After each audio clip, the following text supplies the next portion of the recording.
Welcome back, students. Today we are going to discuss Neural Control and Coordination chapter part 2. This particular topic belongs to Unit 6, Multicellularity, Structure and Function, Animal Life. Okay. So, before I start the main content, I would like to inform that the images used in these slides are for education purpose only. We respect intellectual property right of the original creator and owner of these images. If you are the owner of any of the images used in this PPT, have any concern, any issue, please contact us at sathi@iitk.ac.in and we shall remove the images. Today we are going to discuss these points.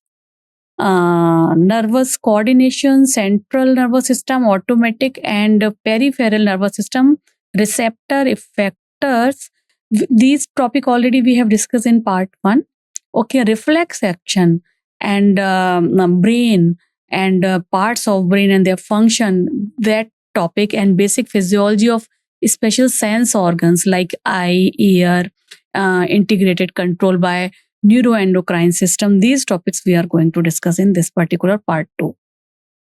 So, central nervous system. These are the parts of central neural system. In last topic, we have already in part 1, we have discussed, we have categorized, we have discussed the how impulse generated and transmit from one neuron to another neuron, right? So now we are going to discuss this central neural system. As you can see over here, there are several. We can divided this central neural system into various parts. Like this is the frontal lobe, this one is the parietal lobe, this is occipital lobe, lower there is a cerebellum present over here, and the bottom part is known as temporal lobe, and just below the cerebellum there is a spinal cord. Okay, so this central nervous system is the main center, or we can say command center of our body, because it actually control the all kind of voluntary movements of our body balance, our vital organ functions. Okay, and this central nervous system is actually regulate our body temperature, which is very, very important for the all the metabolic activity which is going on in various kind of cells in our body. It is also involved in the hunger, thirst, and day and night recognition, or we can say rhythm, or circadian rhythm is the actual word. So this central nervous system actually regulate these kind of things which are very, very important for us. Okay, so and this central nervous system influence various endocrine glands for their activity, for their behavior. Certain kind of sensory inputs like vision, like hearing, like speech, this is also regulated by central nervous system. Our central nervous system manages our memory, our intelligence, our different kind of emotions and thoughts also. So that's why it is very, very important. Okay, so our brain, this is our brain. Our brain is present inside our skull, right? And this skull actually provide the physical protection because it is very hard. So it provide the physical protection, but brain itself is covered or enveloped by the 3 different layers. Okay, these are known as cranial meninges. Cranial, what is the right term for that covering of brain? Cranial meninges. Okay, so the outer covering or cranial meninges is known as dura mater. First, this is the gray one, this one, light brown, sorry. This is the outer one. Okay, followed by middle, that is arachnoid. This is the arachnoid. Okay, and then the lower one means the inner one, pia mater. Third one is pia mater. Okay, this is the third one. So this one is dura. First, dura mater, then middle one is arachnoid, and then pia mater. three coverings are present for the protection just below the skull. Okay. So if we divide this brain, we can divide it into various zone. Okay. Like first one is forebrain. Forebrain. This forebrain actually include cerebellum, first, second thalamus, and third hypothalamus. These are the three parts which comes under forebrain category. Clear? Second, midbrain. It actually coordinate sensory information of our body. Okay. And the third part, hindbrain. It actually contains cerebellum, pons, and medulla oblongata. So we can divide our brain into three different zones: forebrain, midbrain, and hindbrain. Forebrain contains cerebellum, thalamus, hypothalamus. Midbrain actually control all kind of sensory information, and hindbrain contains cerebellum, pons, and medulla oblongata. Each brain division has a specific function crucial for our body function and cognition.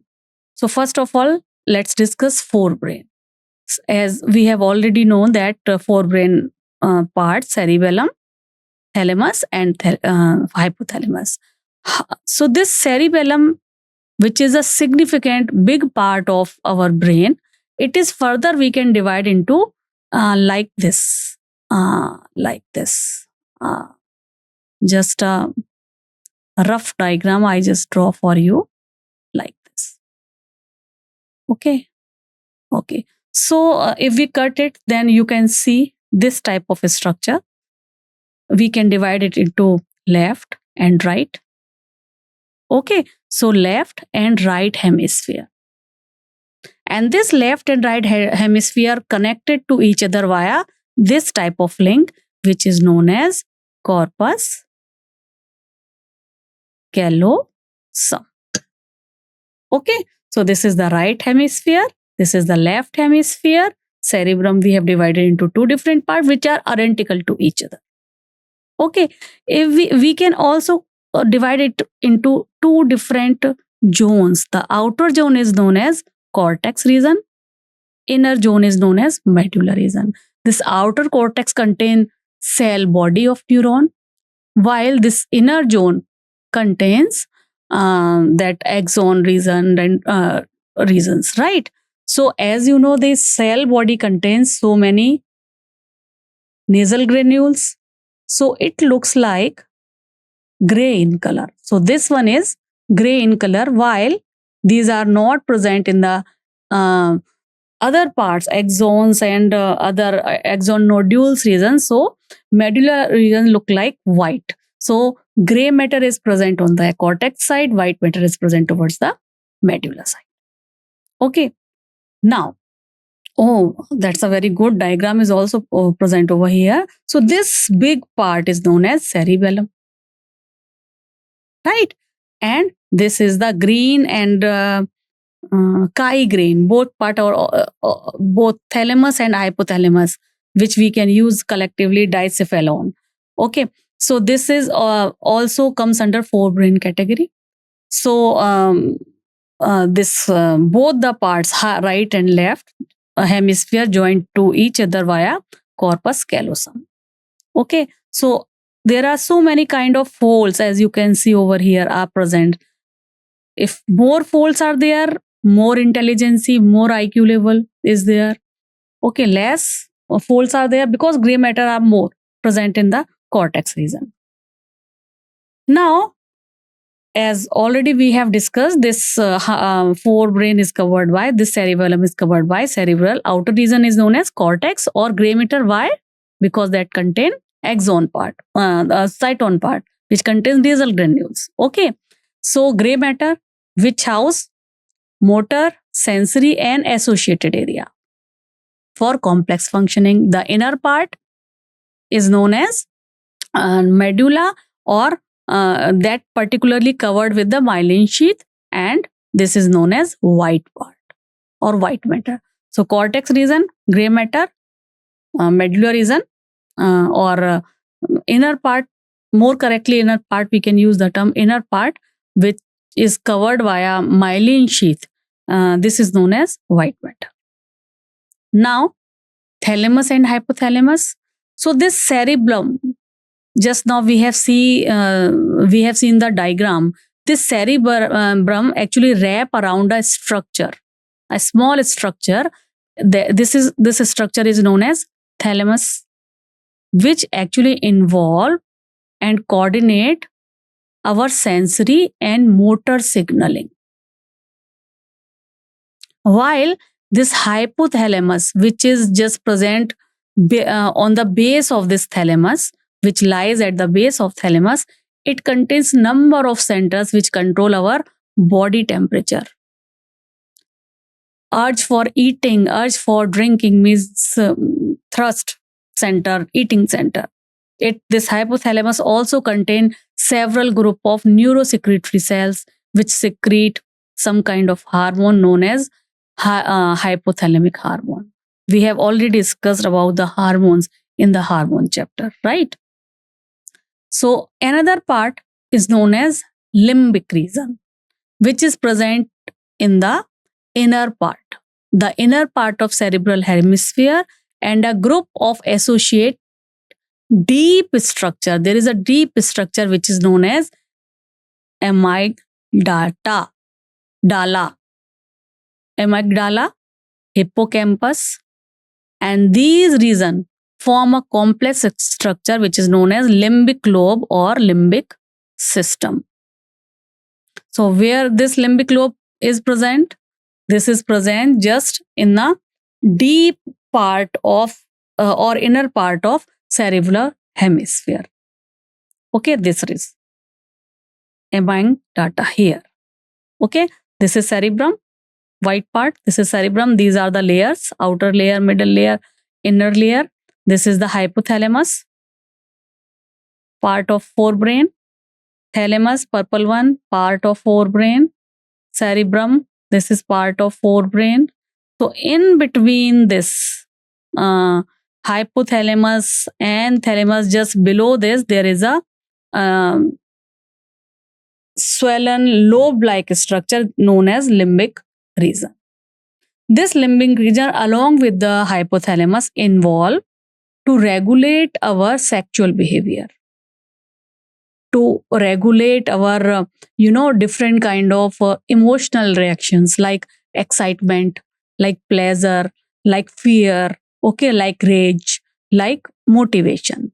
So these kind of activity of an individual is controlled by this region along with hypothalamus. Okay, this is controlled by limbic system along with hypothalamus. Now, so this is all about the forebrain. Now let's discuss some points related to midbrain. Our midbrain is situated between thalamus or hypothalamus. Here. This is our midbrain. This all belong to forebrain part, big part, and then this one is the midbrain, which is present between the thalamus, hypothalamus of forebrain and pons of hindbrain. This is the pons region of hindbrain and pons of hindbrain. Okay, a canal which is known as cerebral aqueduct pass through the midbrain. Clear? Now the dorsal portion of the midbrain primarily consists of 4 type of round swelling or lobes, which is known as corpora quadrigemina. What is the term for the same? Corpora quadrigemina. The midbrain along with the hindbrain, we can say brain stem.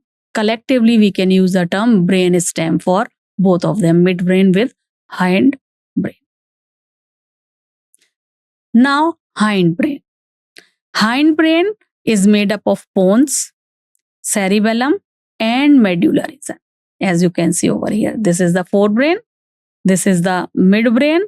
Now this whole part known as hindbrain.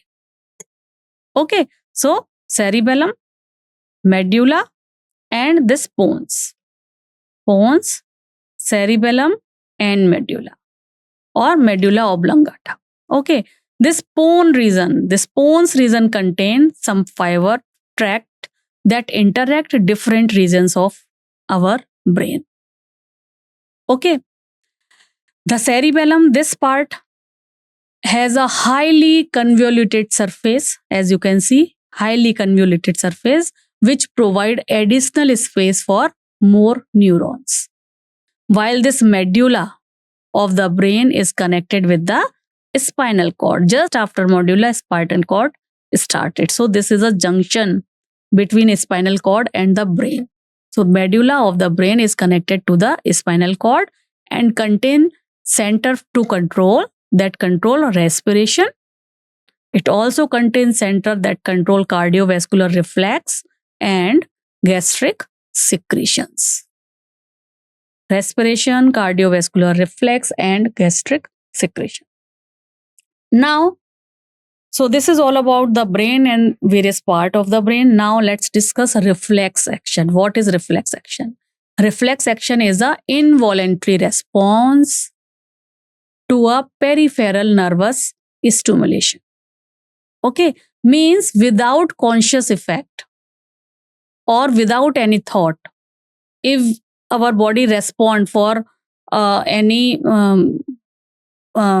fight or flight response, comes under this category, reflex action, which occur without any thought, which produce in our body without any use of conscious mind, right? So without conscious effort or any thought, the kind of reflex action or kind of involuntary response which is generated via our body to a peripheral nervous stimulation is known as reflex action.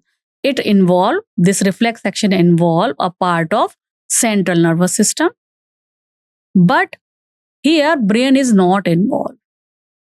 A part of central nervous system is involved, but brain is not involved. Clear? So this action often involve the withdrawal of our body part that come in contact with extremely hot or extremely cold objects, contact with a pointed item or a scary situation or a poisonous animal. Okay, so how this reflex occur? Reflex pathway actually include at least one afferent neuron. Afferent means neuron comes from the affected area, means our body part. Okay, so receptor, so one afferent neuron and one efferent neuron, means a neuron comes from the central nervous system side. So one affected neuron and one effected neuron arranged in a series. The afferent neuron receive signal from the sensory organ, obviously, and it transmitted that impulse via dorsal nerve root into the central nervous system, specifically at the level of spinal cord. Immediately, efferent neuron that carried signal from the central nervous system to the effector side. So this is how this reflex action works. Now let's discuss some sensory organ and how it works. Let's understand their structure and their working ability. So first one is eye. As you know, our eye are present in the skull socket or orbit. Our eyeball is nearly spherical in shape with 3 layers. It is also having 3 different layers. Extremely external layer is known as sclera. Okay, this has an anterior portion called cornea. Okay, then middle layer, choroid layer, This is the middle layer. This middle layer has many blood vessels, and retina is known as inner layer. Okay, this choroid form the ciliary body and iris, which is present in our eye. So first outer layer, sclera, middle layer, choroid, inner layer, retina. Blood supply is there in the inner layer. Outer layer, there is no blood vessels. Okay. Further, the innermost layer means retina further divide into 3 cell layer type. Like first one is ganglionic cell, then bipolar cell, and then third one, photoreceptor cells. This photoreceptor cells contains, we can further divide into 2 different kind of cells, rods and cones. Okay, so eye, what is the shape? Spherical, 3 covering, outer layer sclera, middle layer choroid, which forms ciliary body and iris. Third, innermost layer retina. Retina is having 3 type of cells: ganglionic cell, bipolar cell, and photoreceptor cell. 2 type of photoreceptor cells are there, cones and rods. So outermost layer sclera. Okay, cornea, innermost layer. This choroid from which iris is developed. Okay, so this is the general structure. We have already discussed about different layers. Outer layer sclera, middle layer choroid, and innermost layer retina, which contains different type of cells. There is a blind point and a fovea, which we have discussed. And this iris body is developed via this choroid iris body, and there is some kind of fluid is present inside the cavity, that is vitreous body. Now about lens. This is the lens of our eye. This lens is present just in front of iris. Just in front of iris. As you can see, this is the lens. This one is present just in front of. These are the iris. Okay. This is the iris. So this lens is present just in front of the iris. And the pupil is present in the aperture surrounded by the iris. Okay. And the optic nerve. This is the optic nerve, which leave the eye at the blind spot. Why from the blind spot? Because at this particular location, there is no photoreceptor cells are present. So from the blind spot, this optic nerve has leave the eye. Okay. The macula lutea and fovea, this are present at the posterior pole of the eye. Pore of the eye. Now the aqueous chamber, this is the aqueous chamber, is present between the cornea and the lens. This is the cornea and the lens. This is the aqueous chamber, and the vitreous chamber is present between the lens and the retina. Okay. Now, so this is all about the structure. Now let's discuss about the mechanism of vision.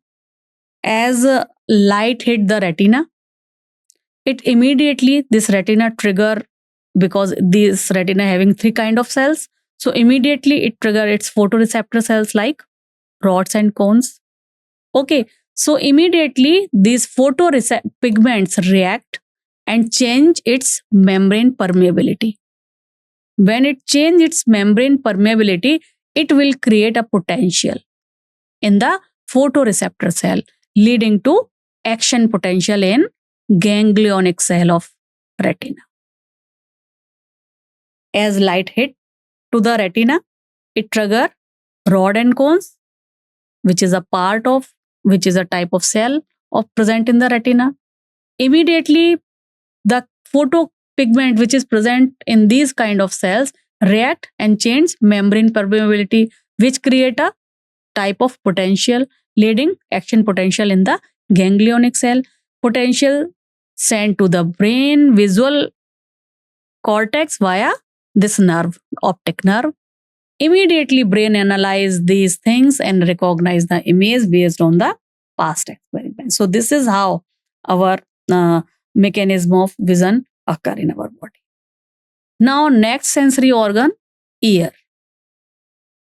Ear has two kind of function, hearing and body balance mechanism. First is hearing, second body balance. Our ear has three different parts, outer ear, middle ear and inner ear. Okay, so from here to this location, this is known as outer ear. Okay, in which outer ear means ear pinna and this long canal include. Okay, so ear pinna and external auditory meatus or auditory canal, this external auditory canal from this comes under external ear category. Okay, this pinna actually collect sound vibration and this auditory canal lead to the tympanic membrane. Here there is a membrane, tympanic membrane. So this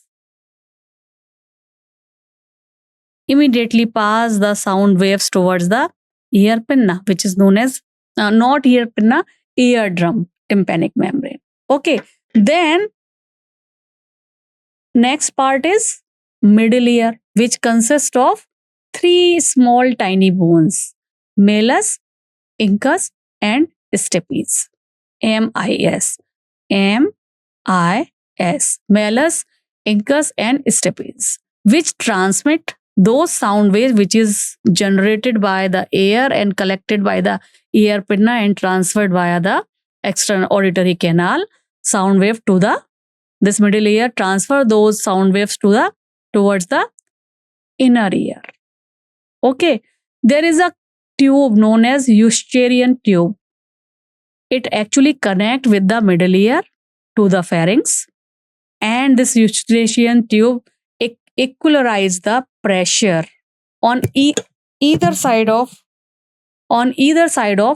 eardrum. So this is how it manages the body balance. Okay, this part, this incus, stapes and malleus.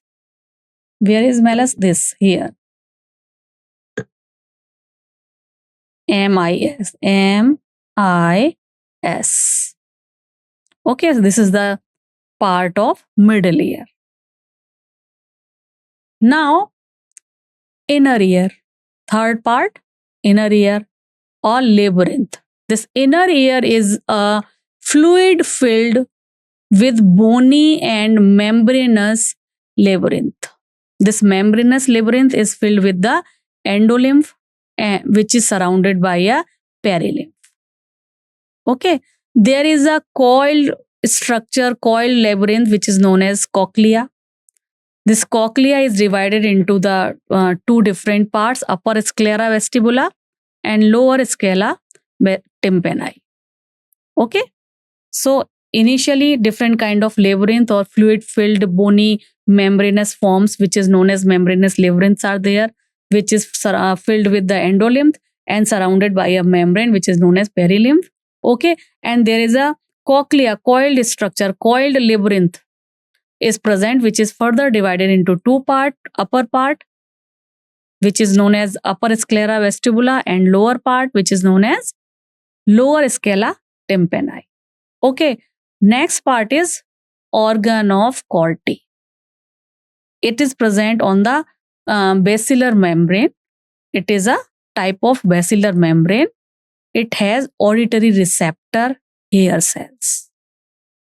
Okay, so in the vestibular apparatus, inner membrane has a system known as vestibular apparatus just above the cochleae. It includes three semicircular canal and otolith organ which is known as saculi and utricles. Each canal is present in a different plane, as you can see over here. These are the different planes. Each canal, this one is superior canal, posterior canal, and horizontal canal. This is the structure of inner ear. This is the cochlea, circular structure, labyrinth. Okay, this is the vestibuli, and different canals are present over here. Each canal is present in different plane. These canals are also filled with the perilymph, and the base of each canal, the ampulla, has a rich crista ampullis with tiny hair cells. These structure help in maintaining body balance and posture.